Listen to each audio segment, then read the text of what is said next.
Afternoon ఈరోజు afternoon మాకు ఒక ఇంటిమేషన్ వచ్చింది. ఆర్‌జీఎం కాలేజ్‌లో ఒక అబ్బాయి సూసైడ్ చేసుకున్నాడనేసి. సో, ఆ అబ్బాయి వివరాలు ఇలా ఉన్నాయి. ఆ అబ్బాయి పేరు భానుప్రకాష్. ఆ అబ్బాయి లింగాల విలేజ్ అన్నమాట, కడప నుంచి.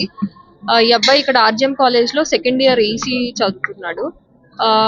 మాకు ఇప్పుడు విచారించగా మాకు తెలిసిందేంటంటే, ఆ అబ్బాయి నిన్న రాత్రి 2 గంటల సమయంలో వాళ్ళ ఫాదర్‌కి ఒక మెసేజ్ పెట్టాడు.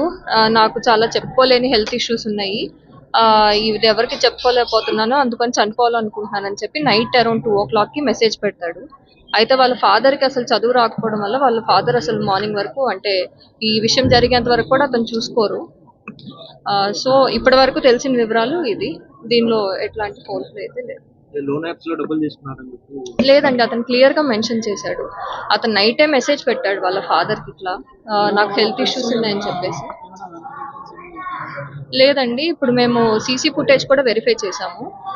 సో, దాని ప్రకారం ఏంటంటే అతను పొద్దున క్లాస్‌కి వెళ్ళకుండా రూమ్‌లోనే ఉన్నాడు. వాళ్ళ ఫ్రెండ్స్ అందరూ వెళ్ళిపోయిన తర్వాత ఇతను రూమ్ లాక్ ఏసుకొని ఉన్నాడనమాట. వాళ్ళు వచ్చిన తర్వాత తలుపు తీయట్లేదని చెప్పి ఇంకా కిటికీ ఓపెన్ చేసి చూశారు. అప్పుడు హ్యాంగ్ చేసుకొని ఉండడం వల్ల ఇంకా వెంటనే కింద వాళ్ళని, వార్డెన్ అందరిని పిలిపించి తలుపులు పగలగొట్టి లోపలికెళ్ళి వెంటనే హాస్పిటల్‌కి తీసుకొచ్చారు. తీసుకురావడంతోనే వీళ్ళు ఇక్కడ చనిపోయారని చెప్పి డిక్లేర్ చేశారు. ఫ్యాక్ట్స్ అయితే ఇప్పుడు అతనైతే క్లియర్‌గా మెసేజ్‌లో మెన్షన్ చేశాడు. దానిలో ఎక్కడా కూడా లవ్ ఇష్యూ కానీ ఏమీ మెన్షన్ చేయలేదు.